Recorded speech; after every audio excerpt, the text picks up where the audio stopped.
अस्सलाम वालेकुम दोस्तों, उम्मीद है आप सब लोग ठीक होंगे।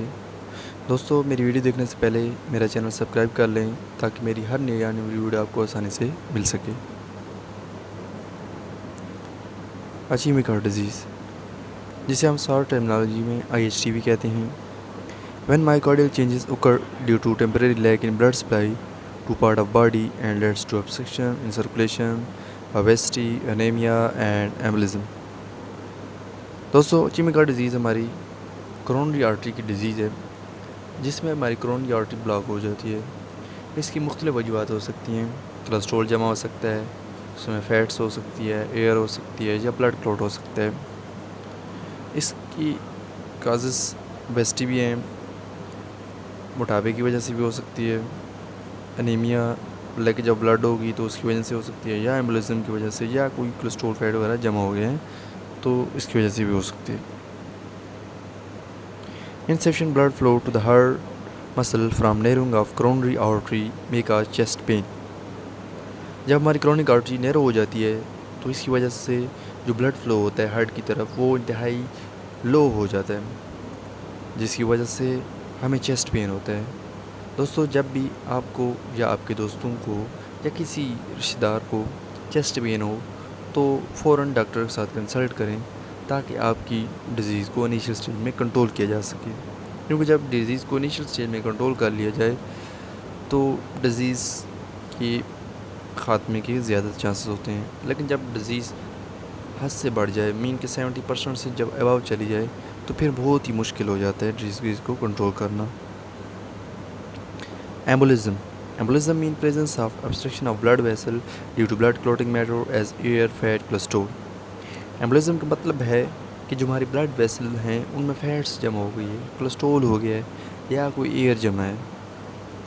Thrombosis, thrombosis mean presence of blood clot in the heart arteries and veins due to clotting factor।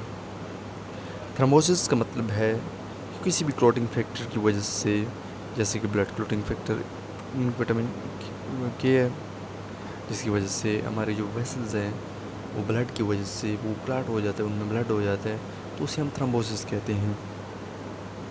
Pulmonary embolism, जैसा कि आप लोगों को नज़र आ रहा है कि पल्मोनरी एम्बोलिज्म में क्या हो सकती है, फैट्स, कोलेस्ट्रॉल वगैरह, एयर वगैरह हो सकती है जिसने हमारे लंग्स को डैमेज किया हुआ है।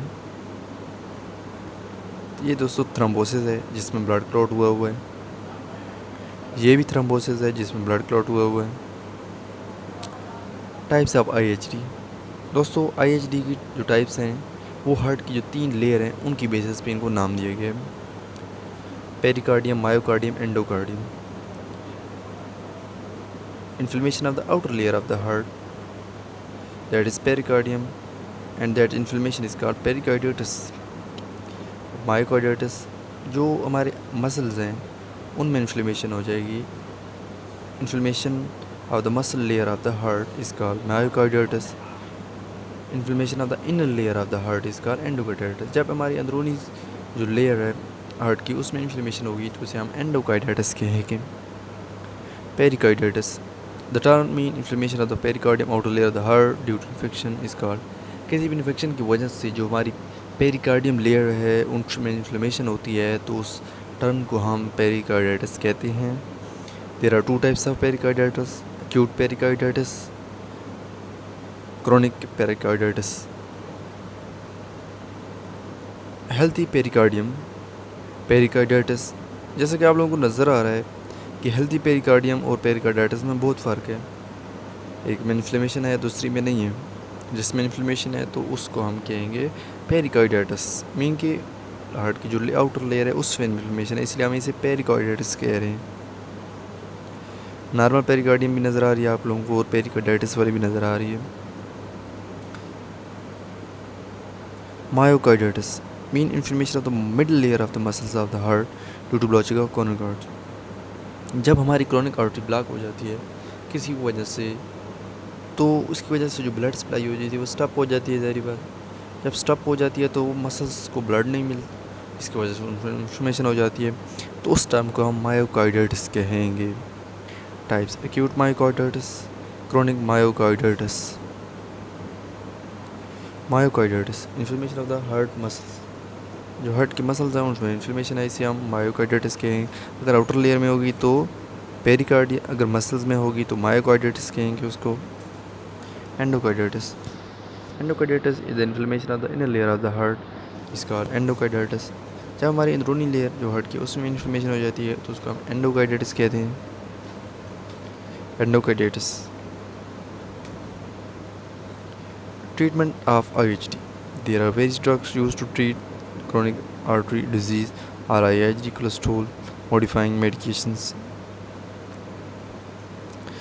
मुख्तलिफ़ किस्म की मेडिसिन हम यूज़ करते हैं इसको ट्रीट करने के लिए। IHD वाले को कोई ACS दे सकते हैं, मतलब लो प्लेट्स वगैरह हो गई, एस्प्रिन वगैरह हो गई, इस तरह की जो beta blockers, calcium channel blocker, रोनाजीन, नाइट्रोग्लाइसिन, ये मेडिसिन दे के आपको IHD को कंट्रोल कर सकते हैं।